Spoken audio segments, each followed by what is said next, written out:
तो मूवी शुरू होती है और जॉर्ज क्लूनी, जो कि मूवी में डैनी ओशन के नाम से किरदार निभा रहे हैं, वो पहले सीन में जेल से रिहा होते हैं और अपने साथी रस्टी रैन से मिलते हैं। रस्टी का रोल ब्रैड पिट निभा रहे हैं, जबकि डैनी इस कंडीशन पर रिहा होता है कि मैं अपना शहर नहीं छोड़ूंगा। अगले सीन में हम देखते हैं कि रस्टी और डैनी कैलिफोर्निया से लास वेगास जाते हैं।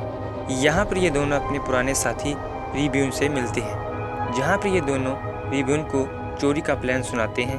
पहले तो रूबिन इस चीज़ को मना कर देता है, लेकिन सारी डिटेल्स जानने के बाद इन्हें हाँ कर देता है। बेसिकली इन सब का प्लान होता है कि लास वेगास के 3 बड़े कसिनोज़ को लूटा जाए और तीनों कसिनो के मालिक का नाम होता है टैरी और रिब्यून की पुरानी दुश्मनी होती है, जिस वजह से रूबिन इनका साथ देने के लिए तैयार हो जाता है।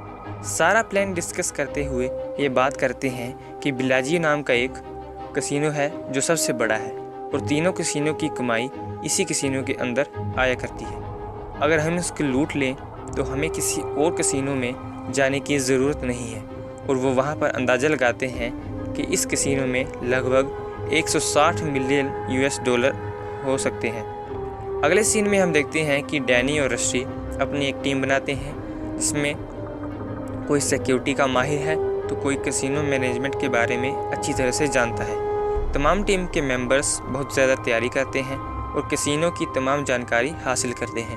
और इसके साथ साथ कैसीनो में सिक्योरिटी वॉल्ट होता है, ये लोग इसकी सेम कॉपी बनाते हैं ताकि उसको तोड़ सकें और उसकी सिक्योरिटी सिस्टम को चेक कर सकें, ताकि ये सब जब असल में चोरी करने जाएं तो इन्हें कोई प्रॉब्लम ना आए।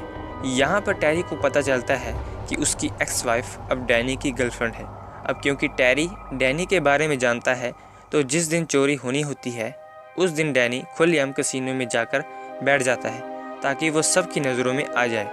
टैरी उसे देखते ही शक का शिकार हो जाता है और वो डैनी को पकड़वाकर एक कमरे में बंद कर देता है। यहाँ पर एक बाउंसर डैनी को मारने के लिए आता है, लेकिन डैनी ने पहले ही सेटिंग की होती है। उसी बाउंसर को डैनी ने बहुत से पैसे दिए होते हैं और वो डैनी की हेल्प करता है छत पर चढ़ने के लिए, जहाँ से हम देखते हैं कि डैनी की कुछ टीम वहीं से एंटर होके उस कमरे में आती है ताकि वो सिक्योरिटी रूम तक पहुँच सके, जहाँ पर वोल्ट होता है उसमें बहुत से पैसे हैं। अब ये तिजोरी वाले कमरे में पहुँच चुके हैं। वहाँ पर ये तिजोरी को सीज करते हैं और उनकी टीम काम पर लग जाती है। हम देखते हैं कि रस्टी, जिसने एक मोबाइल फ़ोन डेस्क के कोट में डाला होता है, जैसे ही इसकी रंग होती है, रस्टी कहता है कि मेरी टैरी से बात करवाओ। पर टैरी से बात करते हुए कहता है कि तुम्हारी तिजोरी सीज कर दी गई है, तो बेहतर है कि आधे पैसे तुम मुझे दे दो और आधे पैसे अपने पास खुद रख लो।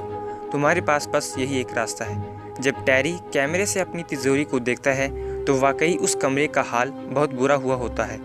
वो ये भी देखता है कि उस कमरे में वाकई चोर घुसे हुए होते हैं और ये अंदर से लोग भी है। अगले सीन में हम देखते हैं कि स्वैट टीम अंदर कमरे में एंटर हो जाती है और उन लोगों से फाइट करती है। और यहाँ पर स्वैट टीम एक ज़ोर का धमाका करती है।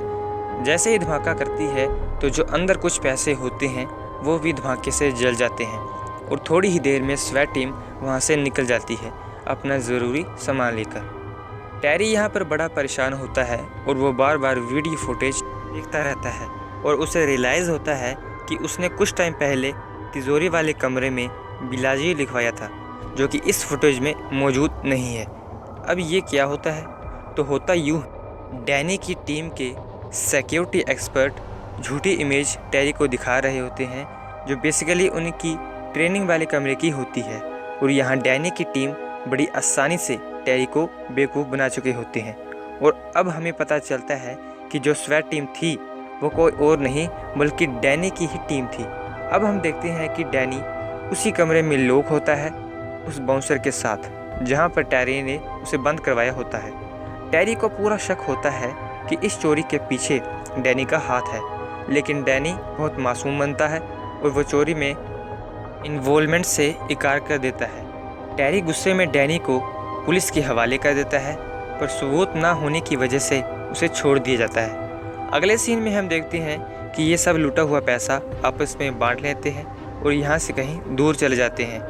कुछ महीनों बाद डैनी अपनी सज़ा पूरी करके निकलता है तो जेल के बाहर हम रस्टी और टेस्क को देखते हैं। जो डैनी को लेने आए होते हैं, जो यहाँ से दूर जाने के लिए रेडी होते हैं।